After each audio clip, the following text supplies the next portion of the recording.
Bakit kung sino pa siyang marunong magmahal ay siyang madalas maiwan?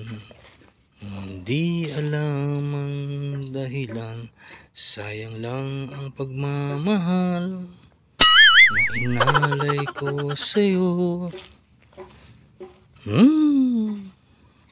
Ayan mga kababayan, naaalala niyo po ba yung mga ganyang kantahan, ganyang mga salitaan? At kung sino ang nakatira dito sa bahay na maliit na ito? Maraming salamat sa mga nanood ng videos ni Daddy Frankie patungkol dito sa buhay ni Kuya Oliver na 16 na taon na nakatira dito sa maliit na bahay na ito. Ayan. Sa loob ng 16 na taon, si Kuya Oliver ay pinalaya ni Daddy Frankie. Ito ay pinuntahan ng Team Daddy Frankie para siya ay maginawahan, liguan at bihisan.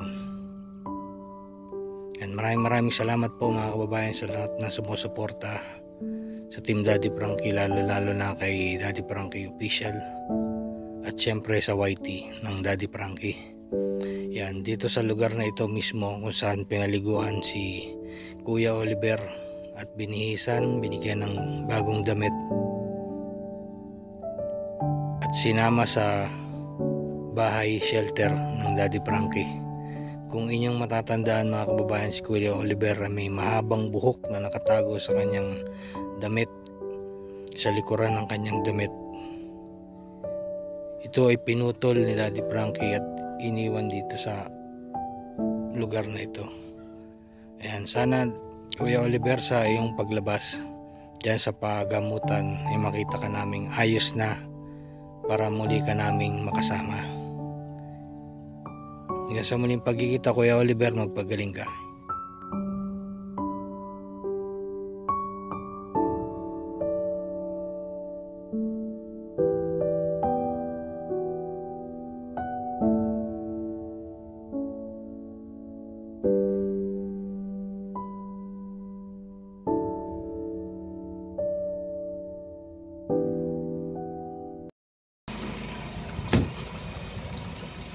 Abay bang kasalanan nito eh. Si Rizky ay Jesse.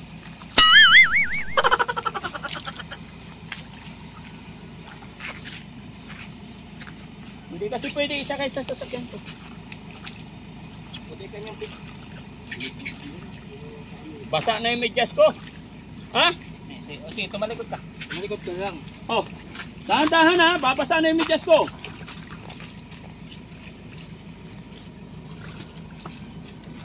Basa na!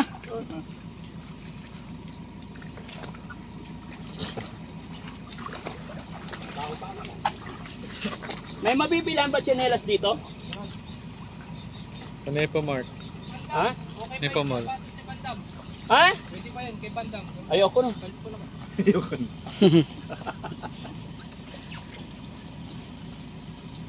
Okay na. Bila. Doon na natin.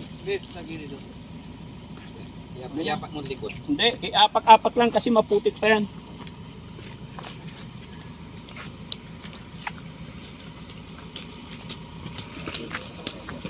Okay na. Susang gala. Pasaan na tuloy talaga. Sinilas ay medyas ko. Isda dito. Ha? Isda? Okay, let's go. Hello po. Hello sir. Yeah, pasensya na kayo, nalaglag kami. Sige lang sir, nakita ko naman po.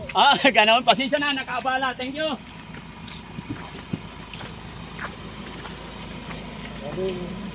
Tinatignan mo yung driver. Hinahayaan mo ilaglag yung sasakyan eh.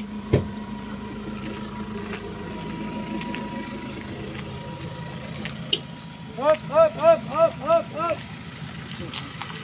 Hawakan mo nga.